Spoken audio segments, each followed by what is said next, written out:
Girl, how are you? I hope انك تكوني كويسة. من كام سنة انا كان بيتقال عليا ان انا قد ايه بنت جميلة واتولدت ان انا جميلة، ولكن انا ما كنتش حاسة كده خالص ولا كنت مصدقة كده، وكان عندي ضعف في الشخصية شوية، وكنت منطوية زيادة عن اللزوم، وده كان باين على شكلي.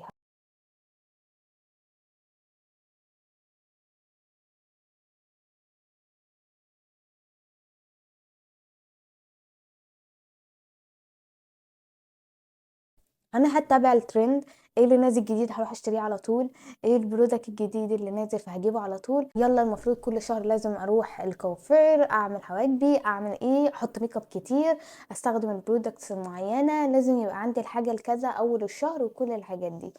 ولكن بعد فتره ادركت اني I am still مش مبسوطه ومش راضيه عن نفسي.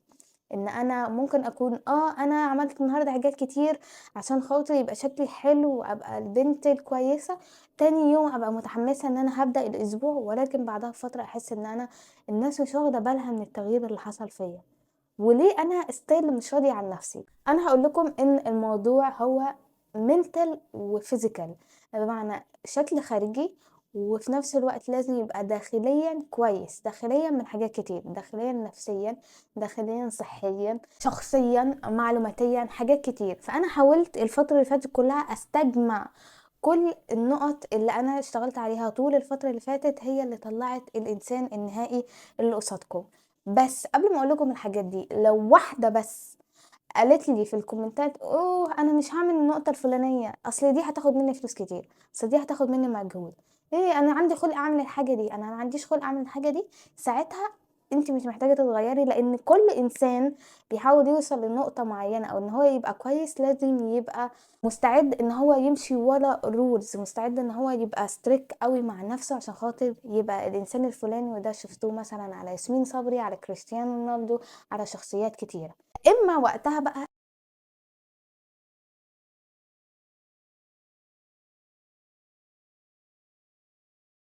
الحاجات اللي تخليكي خالية من الحبوب، النضرة، البيضة، البنت اللي مش عارفة ايه، كل الحاجات دي، وهتدفعي برضو فلوس. روحي للطريقة السهلة دي، ولكن في نفس الوقت هي مش هتخليكي راضية عن نفسك، وهتدفعي مصاريف كتيرة، وهتبقى فترة معينة، ومش هتستحملي انك تبقي ملتزمة للحفاظ على النتيجة دي، او ان هي هتروح اوريدي.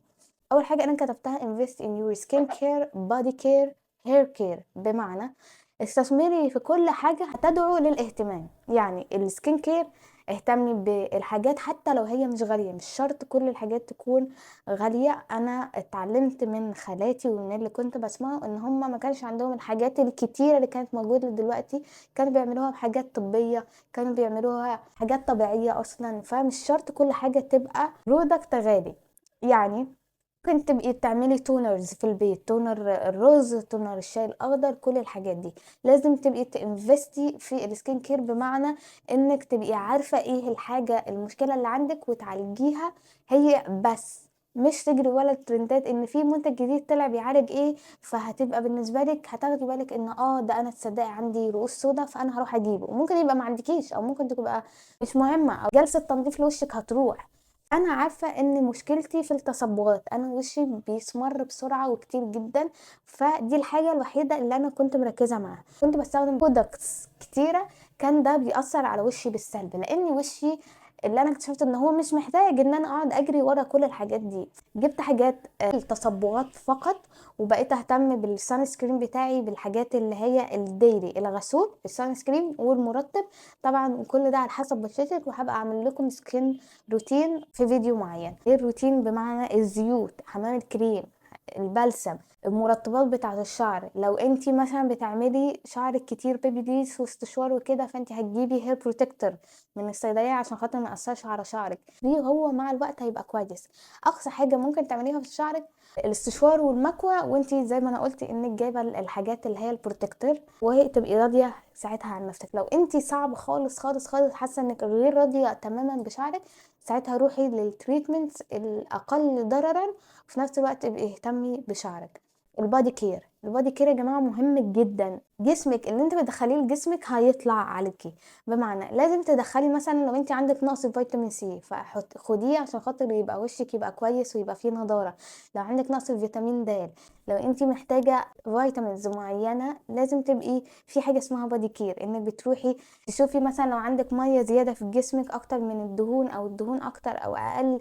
كل الحاجات بتاعه البادي كير دي لازم تبقي مهتميه بيها، لان برضو هتطلع على شكلك الخارجي، هتأثر في مدى رضاكي عن نفسك في الآخر. physical activity، يعني لازم تعملي رياضة كل يوم. مش شرط نوع الرياضة دي ايه، لو انت عندك تقدري تعملي سباحة اعملي، مشي نص ساعة اعملي، لو انت مش راضية عن جسمك انت رفيعة زيادة تمارين عشان تتخني، لو انت تخينة لازم تعملي التمارين عشان ترفعي، لو انت كويسة جسمك دلوقتي راضي عن نفسك اعملي تمارين عشان خاطر تحافظي على صحتك، عشان خاطر جسمك ده يفضل شغال بطريقة سليمة وكويسة ويقدر يشيلك لعمر طويل جدا. لازم تعملي كل يوم اكتيفيتي حتى لو في البيت. انا قلت قبل كده ان انا بعمل في البيت اكتيفيتي فايتس اوكي شغاله معايا، ولكن انا مش بفوت ان انا ابقى بعمل رياضه في البيت. ممكن ابقى مش بعمل تمارين، ولكن النهارده مثلا خرجت كتير فتمشيت نص ساعه او اكتر، فخلاص انا في اليوم ده ما عملتش تمارين. كل يوم او 5 ايام في الاسبوع على الاقل. follow a morning and night routine، يعني لازم تعملي لنفسك روتين حتى لو انت في نص اليوم مش عارفه تعملي ايه. اعملي لنفسك روتين صباحي وروتين ليلي في كل حاجه، في سكين كير، في اكل، في اكتيفيتي او هابتس انت هتعمليها، عادات. مورنينج روتين، اول ما تصحي تبقي عارفه انك هتعملي 1 2 3، لان ده هيأثر على باقي يومك وهيأثر على شكلك. لو انت بتعملي عادات غلط اول ما تصحي، ده هيأثر على شكلك وهيأثر على نفسيتك هيأثر على طريقتك وعلى تركيزك وكل الحاجات دي. الحاجات اللي انت بتعمليها قبل ما تنامي برضو هتأثر عليكي. لو انت مثلا لا مش هتاكلي قبل الساعه 7، مش هتاكلي قبل ما تنامي على طول، متعوده تقري قبل ما تنامي، النايت روتين بتاعك عامل ازاي. كل الحاجات دي لازم تعملي لنفسك روتين حتى لو كل يومك انت مش مهتمية بأي حاجة تاني، ولكن دول هيأثروا على كل حاجة في حياتك ومهمين جدا جدا جدا. وده إن دل على شيء دل على انك بترسبكتي your time. and drink a lot of water، بمعنى كلي كل حاجة كويسة، كل حاجة في البيت. ما تبقاش عندك ما بتاكليش بروتين، او مش بتاكلي خضار، او مش بتاكلي فاكهة. لازم تاكلي كل حاجة في البيت، وخصوصا انها تكون صحية. حاولي على قد ما تقدري ما تاكليش من بره، او تاكلي حاجات مزيتة كتير او دهون كتير، او حاسة ان هي مش بنسبة كبيرة صحية، او سكريات كتيرة، السكريات الترند اللي طالعة دي. انا ما بدوقش نفس الحاجات دي من باب الفضول عشان هي طالعة ترند، عشان خاطر ما بقاش بتعود عليها، او تعودني على سكر زيادة مثلا، او تعودني على دهون زيادة، او كل حاجة غصب عني. قاعدة كتير بعيد عن اهلي، فبضطر ان انا ما اكلش اكل صحي كتير، فعلى الاقل اختي بتعمل اكل بيتي بضطر ان انا اكله، يا اما باكل في اماكن انا واثقه في الاكل اللي هم بيعملوه، مش باكل اي حاجه كده مرميه من الشارع. بالمعنى الاصح يعني ان انا ما برمرمش، باكل اي اكل صحي. والاكل الصحي هنا قصدي بيه اكل البيت، يعني اي حاجه، الملوخيه، الرز، الفراخ المسلوقه، الفراخ المحمره اللي احنا بنعملها، الباميه، كل ده اكل صحي. سيبكم من الافوكادو، لازم يكون من الاكل الصحي بالشرط. الاكل البيتي دلوقتي في الوقت ده هو الاكل الصحي. لازم تاكلي اكل صحي كويس جدا، لان لو انت بتاكلي زيوت كتيره هيطلع لك حبوب، هيبقى باين على وشك بهتان. لو انت ما بتشربيش ميه كتير هيبان على وشك، هيبان على وشك الجفاف، هيبان على جسمك، هتبقي عندك جفاف في جسمك وبتحطي له مرطبات كتير، فهو هيعالج كتير جدا. شرب الميه هيعالج معاكي كتير جدا. في ابلكيشنز عمل عشان خاطر تفكرك بالميه، بمعنى بيفكرك انك بتنظمي انك بعد كل نص ساعة انت هتشربي كوباية مية، انك بعد فترة هتشربي فنجان مية. مش شرط تروحي تجيبي ازازة باطل مية من السوبر ماركت عشان خاطر تبقي بتشربي، او الحاجات الديكوريشن دي. هاتي في ازازة مية عادية، ولو انت قاعدة في البيت حطي الكوباية جنبك، والابليكيشن هو على طول هيفكرك فانت هتشربي. ولكن شرب المية مفيد جدا لصحتك ولشكلك الخارجي ولشعرك ولضوافرك. هو الحمد لله علاج فور فري، نعمة من عند ربنا، you have to تستغل ده. get ready even if you stay home، ذاتك انك انيقة وحلوة وشيك حتى لو انت في البيت. مش معنى كده انك تبقي بتحطي ميك ابس. انا ما عنديش مشكله انك تبقي بتجيبي ارخص ميك اب، صدقيني انا ساعات بجيب ميك اب غالي لو هو مناسبني، او قليل لو هو مناسبني، برضه مش فارق معايا السعر بتاعه عامل ازاي.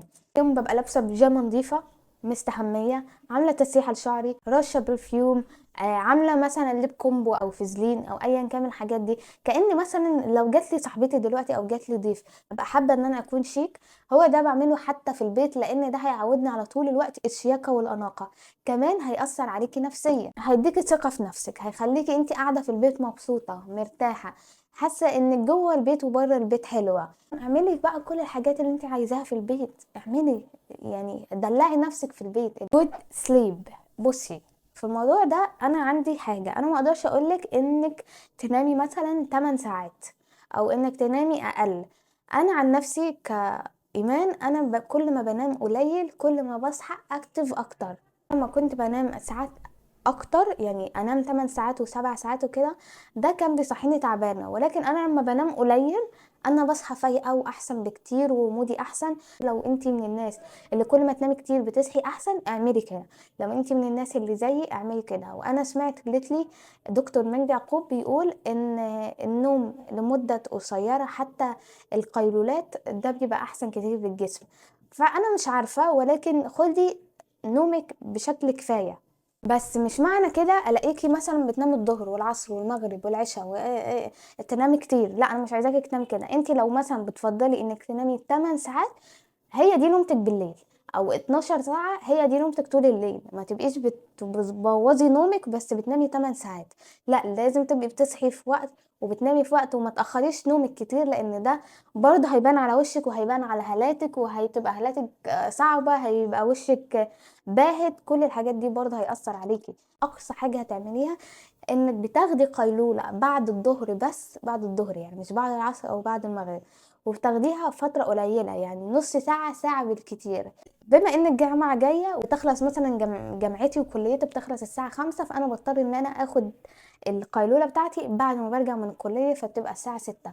فبرضه ما كترهاش اكتر من ساعة مثلا، ولكن عشان احافظ على كفاءة نومي بالليل لما اجي انام.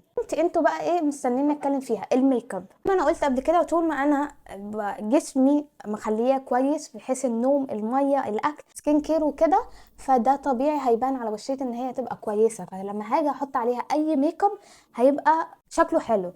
انا طبعا مثلا هعمل لوشي شيفنج مثلا كل شهر، دي حاجه مهمه لازم ابقى بعملها عشان يبقى شكل الميك اب بتاعي حلو. بستخدم قبل الميك اب فيتامين سي، وبهتم بالسان سكرين بتاعي وبالمرطب. بعد كده بقى طبقات الميك اب اللي انا بحطها متبقاش فارقه معايا. انا عن نفسي بحط طبقه ميك اب كاساس او كفاونديشن او كده قليله جدا. انا ما بحطش فاونديشن. ممكن استخدم الفاونديشن ككونسيلر تحت العين وفي الحتت الغامقه عندي وبس. بعد كده بعمل ايه؟ برسم حواجبي عادي، بعمل رموشي. ماسكارا تفضل ان هي تبقى ووتر بروف. تغسلي الماسكارا والحاجات دي قبل ما تنامي عشان خاطر هتأثر عليكي، يعني ده شيء مهم جدا. ما تناميش بميك اب. اعمل لكم كل الديتيلز بتاعت الحاجات دي، ولكن هي مش هتفرق معايا. ولكن الميك اب بتاعي يا ايمان اعمله ازاي؟ انتي اكتر واحده عارفه بالميك اب يبقى شكله عامل ايه، ايه الحلو عليكي وايه الوحش. يعني انا بعمل ميك اب يبرز جمالي. انا عارفه ان احلى حاجه فيا مثلا عيني.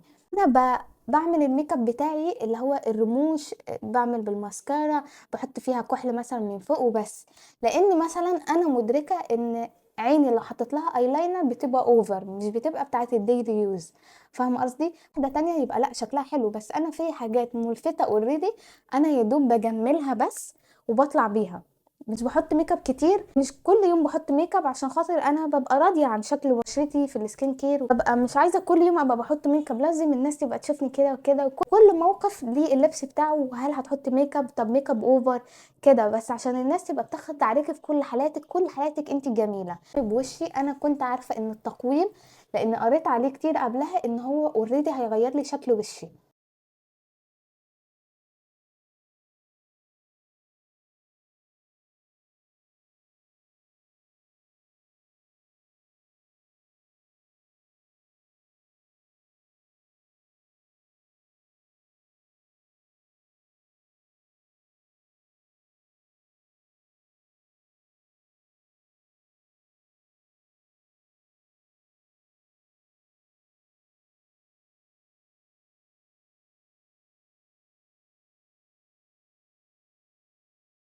التمارين، الحاجات دي انا عملتها بالتمارين، بس برضو التقويم فرق معايا في الموضوع ده عشان ما بقاش بكدب. انا صغرتها برضو بالتمارين، بعمل فيها تمارين كده بعد ما بحط الزيت او المرطب او كده، بعملها كل يوم. يمكن سنتين 3 انا بعمل تمارين الوش دي، فظهر لكم النتيجه الاخيره. وانا كده ما كنتش مستعجله على حاجه، يعني اللي معجلني في ان انا ابقى باخد نتيجه. ما انا لو عايزه بقى نتيجه مستعجله فيها اروح وادفع، كنت حاسه ان يعني دي الجيرني بتاعت حياتي، دي رحله حياتي، مش فارق معايا كل مره ابقى احسن من الاول في حاجه. فما كنتش مستعجله على حاجه، فتيك يور تايم في كل الحاجات دي. انا اتعلمت ان انا احاول ابرزها باكتر شكل حلو فقط، لكن ما العبش فيها. فانا مثلا شفايفي معروفه ان انا شفايفي صغيره ومبسوطه بيها وهي لايقه مع ملامحي، عايزه مثلا اكبرها شويه كده، بكبرها بالميك اب شكل مميز. وكل ما انتي قللتي انتباهك وتركيزك للناس عجبهم ايه، كل ما ده زاد من اصالتك. انتي شكلك من الحاجات الاصيله العريقه اللي ما فيش منها دلوقتي، المختلفه.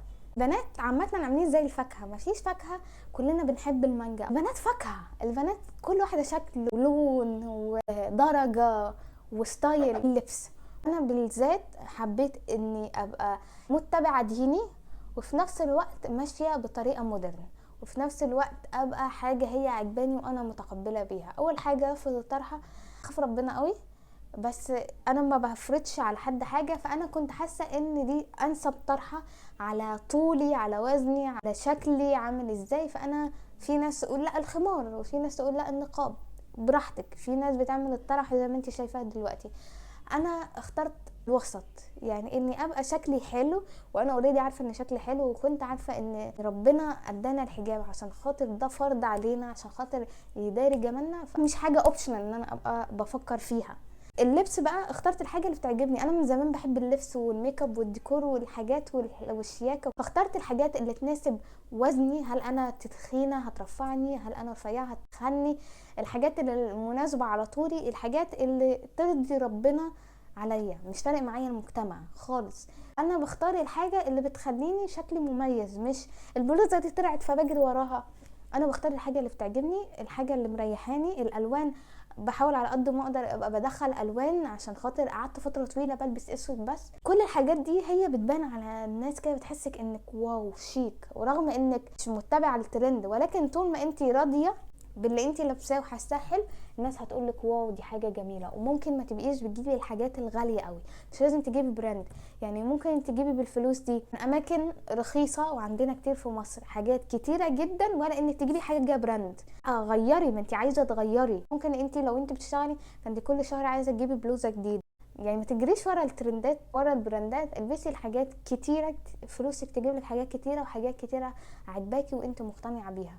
working on improving your posture، او انك تبقي براندي نفسك. لازم تشتغلي على الحاجه دي، لازم تشتغلي على ايه الحاجات اللي بتميزك وتشتغلي عليها، ايه الحاجات الضعيفه فيها وتخبيها، او انك تبقي بتشتغلي عليها عشان خاطر تحسنيها. لازم تعملي براندنج لنفسك. موضوع البراندنج ده يا جماعه موضوع كبير جدا وعميق جدا ومهم جدا في الشغل. انا مش هقولك انك طول الوقت انك تبقي البنت جميله اللي لابسه 100% طول الوقت، ولكن لازم تشتغلي على شكلك الخارجي، لانه بيفرق في المجتمع. معامله الناس معاك ازاي، طريقتك في الشغل عامله ازاي، الناس هتحترمك ازاي. الموضوع ده مهم جدا. مش معنى كده بقولك اقلعي والبسي وقصري والحاجات دي، ولكن شكلك باهتمامك بنفسك ده فعلا من حاجات البراندنج. طريقه الكلام بتاعتك، اتعلمت ازاي اتكلم بهدوء، اتعلمت ازاي ابقى بتكلم باتيكيت. انا اشتغلت على موضوع الاتيكيت ده كتير جدا، لان انا كنت عايزه ابقى بتعامل باتيكيت، والناس تبقى شايفه ان هي بتبقى بتحترمني من شكلي وتصرفاتي ومن فكري. لازم الحاجات دي تبقي بتعمليها بجد، يعني دي حاجات براندنج لنفسك. اكتر حد اتكلم في الموضوع ده وانا سمعته مؤخرا هي ياسمين صبري. هتلاقي بتقول ان هي براندات بتشتغل معاها لان هي براند، لان هي امبروفنج في نفسها، هي عامله ماركتنج لنفسها. ان البراند بتروح تشتغل مع براند. هما مش بيختاروا ياسمين صبري عشان خاطر اسم ياسمين صبري، ولكن هما بيشتغلوا معاها عشان خاطر هي بتنام في مواعيد، هي مش بتروح ايفنتات كتيره، هي مش بتطلع على قفل ترند. هي عجبتني فيها لان انا فعلا كنت محتاجه اوصل المعلومه دي للناس، ان انت بتعملي براندنج لنفسك. ولو انت عايزه تقبلي في شغل معين او يبقى شكلك في شغل معين عامل ازاي، انت اللي هتعملي ده. فامبروفنج على نفسك مهم جدا، لازم تبقي صادقه مع نفسك وتشوفي ايه نقاط الضعف ونقاط القوه وتشتغل عليها. create a mood board and write your goal. تبي مودك عامل ازاي ولازم تاخدي بالك منه وتعملي الجول بتاعك في المود بتاعك. يعني انا شخص عصبي جدا، او كنت عصبي جدا. اولا ما بقتش اقول على نفسي شخص عصبي جدا. ليه؟ لان عشان تحل المشكله لازم على الاقل انك تقولي انك مش انت المشكله. فانا اشتغلت على العصبيه بتاعتي دي، وكنت بفكر مع نفسي ضروري جدا انك تكتبي النهارده انت فرحانه، النهارده انت حزينه، النهارده انت مش طايقه حد، ما بتحبيش الخير للناس، النهارده كذا، النهارده كذا. وتشوفي المود ده بيتكرر ليه كل شويه. الموضوع ده مهم جدا. مودك بيأثر كتير على شكلك الخارجي وبيأثر على صحتك. الناس اللي بتجيلها قلب وضغط ويحفظكم كلكم من كل الامراض ده بسبب مودك. فلازم تبقي ايه المود اللي انت فيه وهاو تو كنترول ات، ازاي تتحكمي فيه وازاي انك تقلليه. سودي من سعادتك ومن ايجابيتك. الحاجات دي ممكن في الاول تبقى بتاخد منك وقت، ولكن بعدين ده هيبقى عاداتك، ده العادي بتاعك، انت ما بتركزيش فيها، دماغك اوتوماتيك بتعمل الحاجات دي. فلازم تبقي كل يوم مركزه مودك عامل ازاي، وليه مودك بيتحرك كده، وايه اللي بيخليه كده، وايه اللي بيأثر عليه، وانت ازاي بتتحكمي فيه. نيو ثينج، لازم تتعلمي حاجه جديده. لازم ايا كانت بقى، كروشيه، تعلمي خياطه، تتعلمي على الكمبيوتر لو انت مثلا او كده، او ما عندكيش قوي بالتكنولوجيا. عندك تجارب في الحياه، بتعملي ايه في حياتك غير انك ربنا خلقنا عشان خاطر نجرب ونسعى ونتطور ونبقى عارفين حاجات، ولما نتكلم مع حد نقول له على فكره انا اتعلمت كذا، او انك تتفخري قدام اهلك او قدام صحباتك ان انت عارفه انا بعرف اعمل كروشيه، انا بعرف اعمل كذا. لازم تعلمي نفسك حاجات جديده كل فتره، عشان خاطر ده هيدي قيمه لحياتك وهيديكي معنى، وهتحسي انت عايشه ليه. انك انت بتحبي تغامري، انت بتتعلمي لغه جديده، انت بتتعلمي ثقافه جديده. الشيء ده هيزيد ثقتك في نفسك وفي قيمتك، وهتحسي انك مش اقل من اي حد، بتعملي نفس اللي الناس بتعمله. وبعد ما تكبري وبعد ما تبقي مثلا، هتبقي عارفه عيالك لو هم عايزين يعملوا حاجه جديده، انت على الاقل لو هم هيعملوا نفس الحاجه انت عندك خبره فيه، او انك انت قادره تحكي لاولادك انك كنت بتعملي حاجات زمان. protect your energy. بصوا بقى، دي مهمه جدا جدا جدا. انت لو بتحمي طاقتك انت بتحترمي وقتك، ومش بتضيعي وقتك في حاجات تافهه. فوت ستوب. يعني لو انت هنا يبقى انت هنا.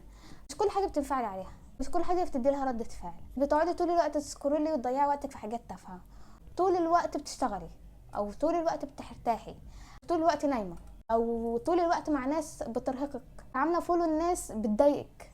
كل الحاجات دي if you protect your energy يبقى انت بترسبكت your time، ومش بتويستي، مش بتضيعي وقتك ايا كانت في اي حاجه. طالما هي بتاخد منك طاقه، اعملي انفولو للناس اللي بتضايقك، اعملي انفولو للانفلونسرز لو هم مضايقينك، ما تخرجيش مع الناس اللي انت مش مرتاحه لهم. لو النوم الكتير بتعبك فريسبكت الانرجي دي واصحي. لو الراحه الكتيره اصلا بتتعب يبقى انت محتاجه تشتغلي وتتعبي. ما تديش نفسك طول الوقت اللي نيجاتيف انرجي، طول الوقت بتعصبي، تنفعلي مركزه مع دي، ودي حربوقه، ودي بتعمل ايه، واللي فوق قاعد بيعمل ايه، واللي تحتنا بيعمل ايه، ودي لمحت ازاي لما شافتني، ولما شافت فلانه الفلانيه، وفلانه دي عملت ايه، وتعرفي فلانه دي ما عملتش ايه، وليه دي سابت دي، وليه ده سابت ده. وتكتبي كومنتات ورايك على الفيسبوك، وانا من رايي يا جماعه في الموضوع الفلاني الفلاني، وكل موضوع ينزل تعملي هكذا. protect your energy. do activities that grounded you. حاجات تحسسك راضية عن نفسك، انك كأنك بتكافئي نفسك على اي حاجة. الحاجات اللي فاتت دي حاجات تستفيدي منها واستفادة، وحاجات دي هتفرق معاكي في شكلك وفي مظهرك وفي نفسيتك، ولكن هي حاجات انت محتاجة تكافئي نفسك انك بتعمليها لان غيرك ما بيعملهاش. لازم تبدي لنفسك بريك، لازم تروحي المكان اللي انت عايزاه، تشتري لنفسك مكافأة. ما تستنيش حد يعملك كده. اعملي الحاجات دي لنفسك عشان تبقي انت راضيه عن نفسك وتحسي انك اندبندنت، مستقله، قادره تعملي حاجه. فيكس الباد هابتس. شوفي ايه الحاجه الوحشه فيكي وتصلحيها، ايه العاده الوحشه اللي انت بتعمليها وتغيريها، حسنيها او تستبدليها بعاده ايجابيه اكتر. ركزي مع نفسك. انا والله بسهر لغايه 4 الفجر، لازم تغيريها. انت عارفه ايه نفسك كويس، انت عارفه ايه نقاط ضعفك، انت بتتوتري لما تشوفي الناس، تعالجيها. تاكلي اكل كتير من بره، تقلليه. بتعاملي الناس باسلوب وحش، تتعلمي ازاي تعاملي الناس كويس. كل ما انت بتصلحي من نفسك كل ما الناس بتبقى راضيه ومبسوطه عنك، وربنا بيبقى مبسوط عنك، وانت بتبقي راضيه عن نفسك وبتجذبي لنفسك ناس كويسه.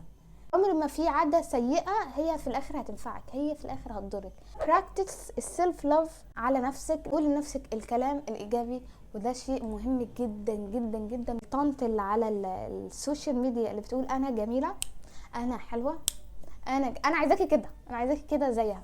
تقولي لنفسك قد إيه أنتي فيكي حاجات كويسة، تركزي على الحاجات الإيجابية اللي فيكي وتقولي عليها والله تصدقي أنا عيوني حلوة، تصدقي ان انا مش كغرور ولكن انتي بتدي نفسك الحب والاهتمام، تصدقي ان انا عقلي فعلا حلو يخليني اعمل حاجات كتير انا مش قادره اعملها، تصدقي انا مريت بحاجات كتيره خلتني انسانه اقوى، تصدقي ان انا بكافئ نفسي وبحترم نفسي. تدي لنفسك الحب عشان خاطر الناس يديهولك، ولازم توريه لنفسك عشان الناس توريهولك. اذا كنت انت بتعاملي نفسك معامله وحشه وبتقولي لنفسك وبتقولي للناس والله انا 1 2 3 انا وحشه، ده انا غبيه، او بتستغبي عشان تبقي انسه، او بتقولي حاجات وحشه على الناس اللي حواليك اللي هم مثلا كاهلك للناس اللي بره، عمر ما هتتردلك حاجه غير نفس اللي انت بتصدريه للناس. take داي باي داي، ودي الحاجه النهائيه اللي انا عايزه اقولها. كل حاجه خديها بيومها.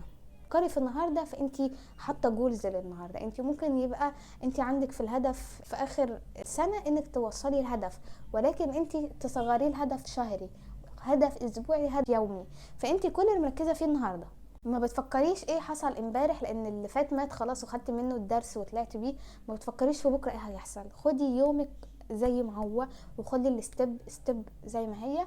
ما تحاوليش تستعجلي او تبقي اوفر ثينك، او انك تبقي بتفكري في اللي فات، او انك بتفكري في حاجات كده راندم. لازم تبقي عارفه انت ماشيه ليه، انت صاحيه النهارده ليه، انت فاتحه القناه دي ليه، انت بتتفرجي عليا ليه، انت هتنامي ليه وهتصحي ليه. لازم يبقى عندك سبب كل حاجه وعندك هدف. يعني انت لازم كل يوم تبقي عارفه انك في اخر اليوم هدفك انك تصلي ال5 صلوات، بالاضافه انك تقري الاذكار، او انك تخلصي شغلك كله عشان خاطر تريحي نفسك في الويك اند. متفكريش غير في النهارده.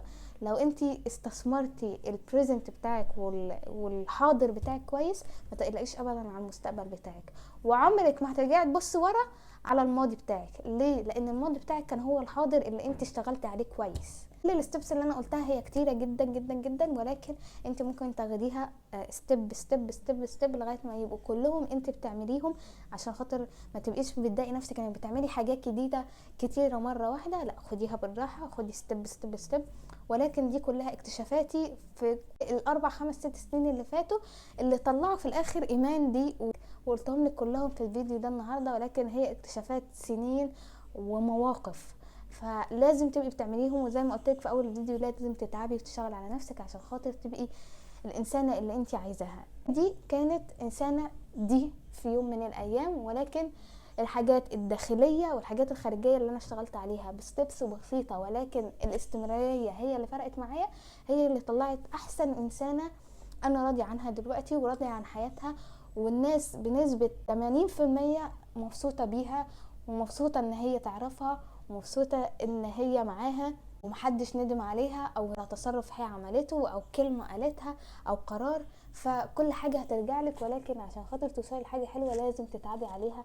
لان هفكرك تاني ان محدش هيتعب لك. بفكر اعمل مسابقه ليكوا عشان خاطر احنا داخلين على الجامعه، فتفتكروا انتوا ممكن تبقوا محتاجين ايه، وقولوا في الكومنتات لو انتوا عايزين الموضوع ده ولا لا.